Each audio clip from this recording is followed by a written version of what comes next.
Hoy ha venido a la radio Clara Díez, fundadora de la tienda de quesos Formaje y autora de este libro que tengo aquí, Leche, Fermento y Vida, cómo el queso artesano cambió mi visión del mundo. Un libro que podríamos decir que es una especie de mezcla entre manual del queso y autobiografía, que será también, ¿no? No sé. Hola Clara, ¿cómo estás? ¿Qué tal? ¿Cómo estás, Carlos? Bienvenida a la radio. Muchísimas gracias. Pedazo de libro, ¿eh? ¿Te ha gustado? Sí, me ha gustado.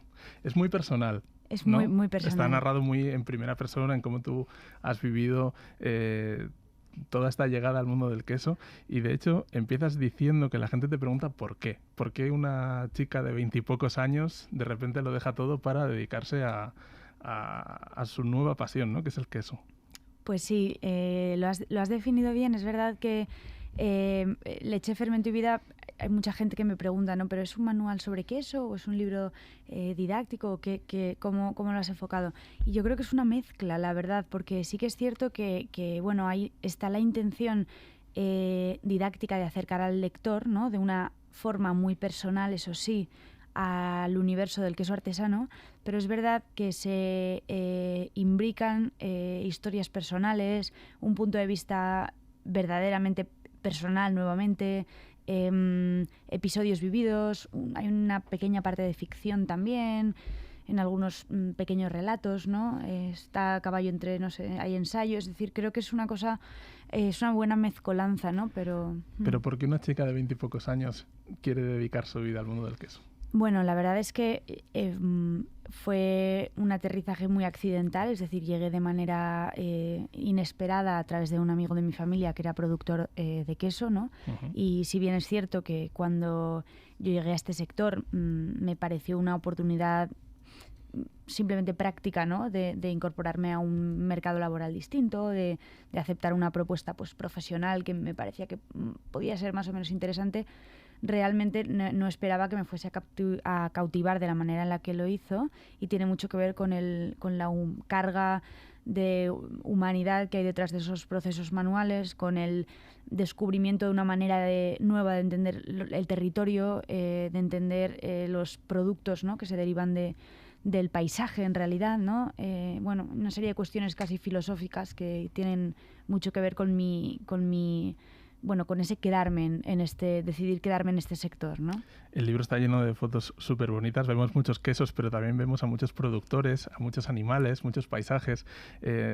Tu padre, que ha sido el autor de las fotos, de hecho también tuvo mucho que ver con tu inicio en el mundo del queso, ¿no? Porque antes de hacer fotos para ti, hacía fotos para Rubén Balbuena, ¿no? Sí, justo. Sí, bueno, mi padre en realidad siempre ha tenido, su trabajo siempre ha estado muy vinculado a la naturaleza, uh-huh. al universo vegetal, natural, paisaje, incluidas sus gentes, ¿no?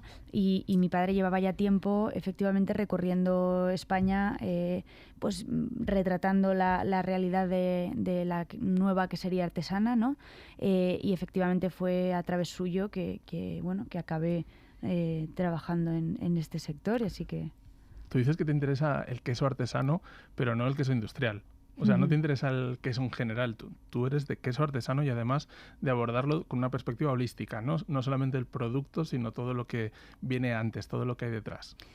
Totalmente. O sea, yo siempre digo, aunque suene de entrada a lo mejor un poco chocante, ¿no? Que a mí el queso industrial es que no me interesa nada, ¿no? Como producto, porque me parece que, de entrada a nivel gastronómico, para mí carece de información, o sea, no me aporta...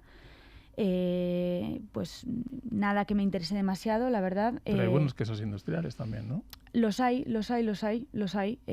Industrial al final es un término muy amplio. Yo cuando hablo de industrial no hablo de una cuestión tan vinculada al volumen como una serie de técnicas, ¿no? Técnicas o utilización de una serie de aditivos o una forma de tratar a los animales que no prima su bienestar por encima de la cantidad en este caso, ¿no? Entonces sí que creo que si entendemos industrial como algo no tan vinculado a una cuestión de volumen como a una cuestión de técnica, pues repito, no me resulta demasiado interesante el resultado de ciertas cosas, a pesar de que puedan estar buenos. Esto es otra cosa. La industria hace cosas que pueden resultar muy apropiadas, resultan muy correctas, ¿no? Entonces ya no tiene tanto que ver con el sabor, que probablemente está muy conseguido, como con el tipo de producción que respaldan, ¿no? Y a mí en ese sentido, pues lo que realmente me enamora y me interesa promover es la artesanía, ¿no?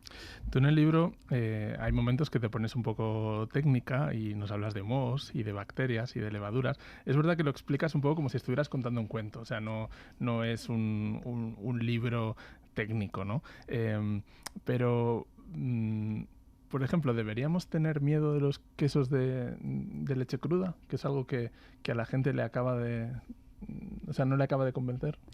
Bueno, yo creo que no, es decir, creo que en términos generales, ¿no? Y en principio el queso de leche cruda elaborado correctamente, es decir, siguiendo unas pautas sanitarias que a día de hoy son las que se llevan a cabo en todas las queserías que pueden comercializar queso. La leche cruda, el queso de leche cruda no debería de ser en ningún momento problemático, ¿no? Cuando sucede algo es normalmente pues accidental o muy puntual, igual que puede ocurrir como con otros alimentos en los que pues a veces se desarrollan problemas, ¿no? Los huevos, las carnes, etcétera. Porque de lo que sí que estamos hablando es de un producto vivo que está en constante evolución. Uh-huh. Otra cosa, y en el libro justo hablo bastante de esto, es cuando hablamos del consumo de leche cruda tal cual, ¿no? Es decir, no transformada. Al final el queso es un producto fermentado que ya de entrada es mucho más seguro que, por ejemplo, consumir un alimento fresco crudo como puede ser la leche, que, oye, si bien es cierto que hay mucha gente que la bebe y no debe de suponer ningún problema, el riesgo sí que es mayor que en el caso de un queso, ¿no? A que pueda desarrollarse un patógeno que pueda generar algún tipo de problema, ¿no? Uh-huh. En España, normalmente la palabra queso le ponemos apellidos geográficos, ¿no? Pues queso de Asturias, queso de Galicia. Hay algún estilo que sí que nos resulta más familiar, pero normalmente cuando entramos en términos como pasta cocida o quesos lácticos, ¿no? Tipos de fermentación, la gente se pierde. Hace poco hablando con Ana Belén González, que creo que fue la única española que estuvo en el jurado de la final de los World Cheese Awards, me decía que España es un país con mucha tradición quesera y poca cultura quesera. O sea que nos los comemos, nos gustan, pero sabemos poco de ellos. Es curioso, ¿no?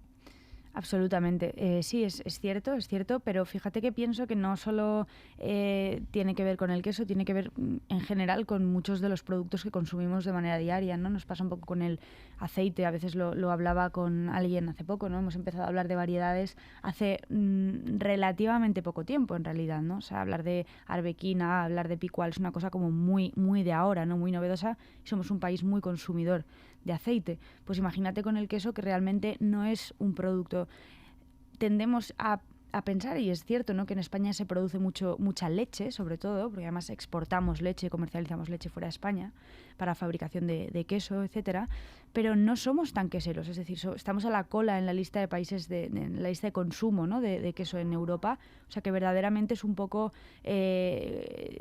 complicada esta valoración, porque no somos tan consumidores como pensamos si nos comparamos con otras poblaciones, ¿no? Y luego es verdad que, bueno, las variedades más ampliamente conocidas, pues digamos que son un poco, efectivamente, están más vinculadas al origen, ¿no?, que a la tecnología que subyace, ¿no? Es decir, identificamos los quesos azules de Asturias, identificamos los quesos blandos de nata, también, bueno, pues Galicia, Cantabria, ¿no? Tiene sentido, obviamente, es paisajístico, pero bueno, quizás nos falta un pelín de cultura, pues más técnica a lo mejor, ¿no? Desde que yo me dedico a la gastronomía, hace como unos 10-12 años, es la primera vez que España no mete un queso en la final de los World Cheese Awards. Siempre había habido algún aspirante, por lo menos. ¿Tú crees que hay motivos para preocuparse? O sea, ¿realmente está bajando el nivel del queso en España? ¿Es un síntoma? No, absolutamente no, absolutamente no. Además, el tema de los premios es lo mismo, ¿no? O sea, hay que mirarlo siempre con un poco de distancia, porque la verdad es que en este caso, además que mencionas, bueno, pues es un concurso internacional en el que hay muchísimos premiados, ¿no? De hecho, considero que hay bastantes más premiados de los que debería haber, porque al final se desprestigia un poco incluso el punto, ¿no?, de inicio, de partida, digamos, de lo que se supone que es un galardón. No, yo creo que mi opinión es que es una cuestión de de casualidad, tanto cuando se ganan como cuando no se ganan, si me permites mi humilde opinión a este respecto. Y no, yo creo que en España se están haciendo quesos muy interesantes. En este momento pienso que hay verdaderamente proyectos muy innovadores que están aportando muchísimo valor, y no, creo que España está haciendo buen trabajo. Al menos yo lo percibo así. Sí, sí. Vamos un poco a la parte práctica. ¿Cómo se corta un queso? Esto te lo habrán preguntado un millón de veces en la tienda, ¿no? Sí, muchas, pero bueno, es muy interesante. Mira, depende de cada tipo de queso, hay una manera de abordarlo. Esto también está al final del libro, por cierto, es muy interesante porque he querido, digamos, dedicar unas páginas a explicar este tipo de cosas que creo que son muy útiles al final, ¿no? Para cualquiera. Al final, el queso hay que entenderlo como un producto que cambia desde la parte de la corteza hasta el interior, es decir, hasta el núcleo del queso. Hay una diferencia de sabores, de textura, marcado por la humedad que hay, ¿no? En grado de humedad no es el mismo en el centro del queso que en la parte más cercana al exterior, al oxígeno, que es la corteza, ¿no? Entonces hay que intentar que los trozos de queso siempre contengan, digamos, toda esta, digamos, variación que hay desde el centro hasta afuera, ¿no? Entonces, esa ya es una pista y entonces, dependiendo de la forma del queso, vamos a abordar el corte de una forma o de otra, ¿no? Y luego, otra cosa interesante es que las cortezas, en realidad, deberíamos de comerlas siempre, no deberíamos de tener miedo a comer las cortezas cuando hablamos de quesos artesanos, ¿no? Porque en principio no hay ningún tipo de aditivo, no hay nada que haga que no sean comestibles, ¿no? A no ser que, bueno, pues una cera, por ejemplo, ¿no? En un queso Gouda, ¿no? Que es una cosa que se pone a veces en la corteza, una cera, algo así, pero más vinculado a la tradición y a la receta. Por todo lo demás, la corteza aporta muchísimo carácter al queso y, vamos, en algunos quesos mi parte favorita incluso. Pero entonces, cuchillo grandote, en plan carnicero, cuchillos estos finitos, hilos... Que corte bien, eso ante todo. Yo siempre pienso que antes, o sea, siempre mejor un cuchillo más grande porque vas a poder abordar prácticamente cualquier tipo de queso con un cuchillo lo suficientemente grande. Uh-huh. Siempre mejor que sea filo liso, o sea, no con... No dentado. No dentado, efectivamente. No efectivamente, porque esto rompe bastante, rompe el queso. Uh-huh. Entonces... y lo más afilado posible es, vamos, prácticamente... Y la segunda parte, ¿cómo se guardan? ¿Papel film en la nevera? ¿O como antiguamente, que yo en casa de mis padres había un recipiente, una especie de campana de cristal, sí, y se metía el queso debajo? Sí. ¿Cuál es la mejor forma de guardar un queso? Mira, yo el tema de las queseras, la verdad, solo lo veo en cualquier caso en invierno y quizás en una habitación de la casa donde haga frío. Y quesos muy curados, ¿no? Y quesos, sí, más bien. Es verdad que cuanta más humedad contenga el queso, o sea, más fresco, etcétera, más frío va a necesitar, ¿no? Yo, por regla general, siempre recomiendo meter los quesos en la nevera, dentro, si es posible, de un tupper o de un recipiente de cristal donde nos permite guardar, preservar la humedad del queso, ¿no? Porque el frigorífico es muy frío, por regla general. Piensa que lo ideal es que el queso esté a unos 10-12 grados. Entonces, si lo metemos en un tupper y dentro del tupper, además, si lo hemos envuelto en papel, para esto el mejor es un papel parafinado y si no, el papel de horno propio es bastante adecuado también. Y después en un tupper, en cualquier tipo de recipiente hermético, dentro de la nevera. Es la mejor manera, yo creo, en casa, digamos, al alcance de cualquiera.